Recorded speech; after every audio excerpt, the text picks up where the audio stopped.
Oh, hello there. Yes, just some still images today because my PC is deciding to throw a wobbly whenever I try and record anything on video. Just wanted to post something up about Posie Parker, as I said I would do, and being in Belfast. Um, I, I found this particular piece in the Daily Mail, which I thought was slightly odd, and I was wondering if it represents something of a little bit of a sea change with the way that she's being presented.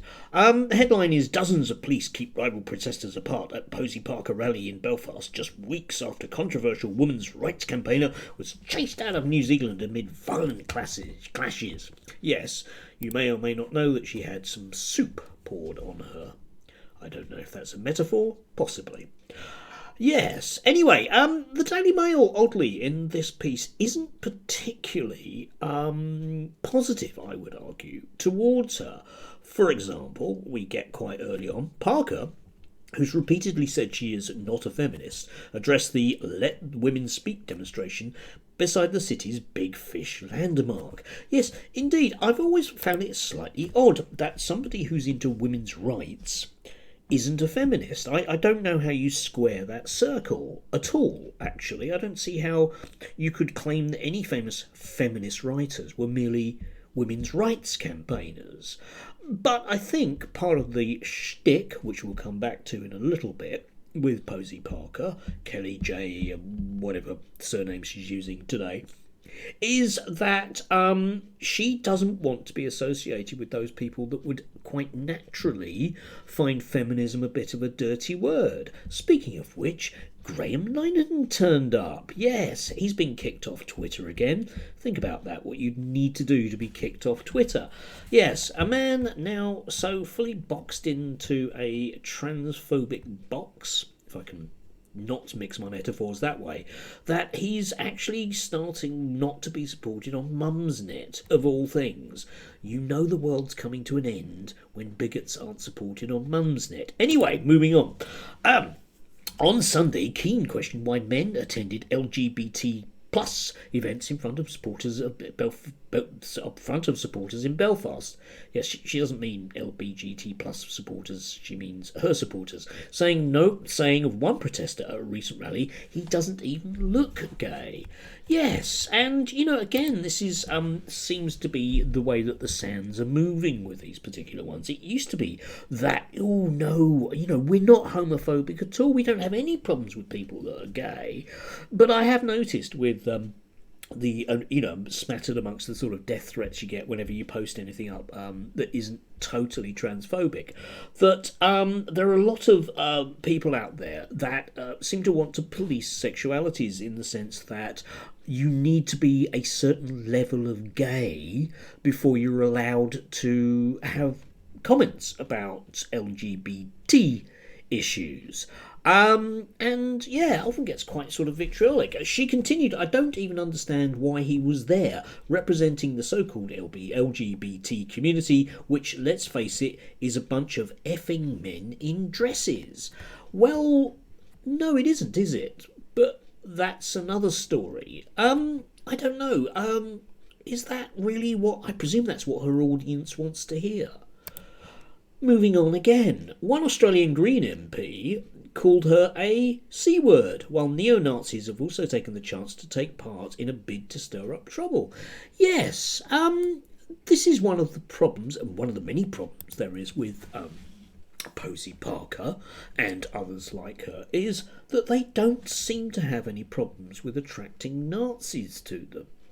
I mean, she claimed when she was in Australia and was attacked out there that the a bunch of people that turned up doing Nazi salutes with Nazi flags at her rally were in fact Antifa, just designed to make her look bad. But the thing about it, which is a bit odd, was that she didn't suggest that Nazis didn't come. And it was just a small, there wasn't a huge crowd there in Belfast. And let's face it, if you can't find a reasonably large crowd in Belfast, you might, bigots that is, you might be on to a loser. I mean, it isn't the one place in the UK that you can point at and go, oh yeah, it's a bastion of women's rights, that one. Anyway, let's move on from that. Parker has been interviewed by the police for various suspected offences in relation to their views on the LGBT community. In 2018, she was interviewed by Wiltshire and West Yorkshire police forces over comments she made about transgender teens, but no charges were brought. In May of the same year, she was removed as a speaker from Women's Place UK, a women's rights organisation, over now deleted tweets where she said the town of Bradford in England was an awful place for women due to its high population of Pakistani Muslims.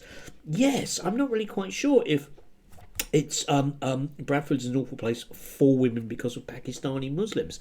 I think it's just a place that people really, really dislike, often because they're, racist, and they just don't like brown people, full stop. I don't think Posie Parker has ever said anything about Asian women, full stop.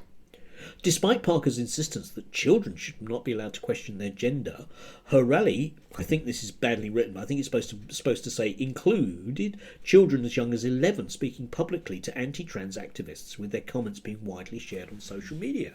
Yes.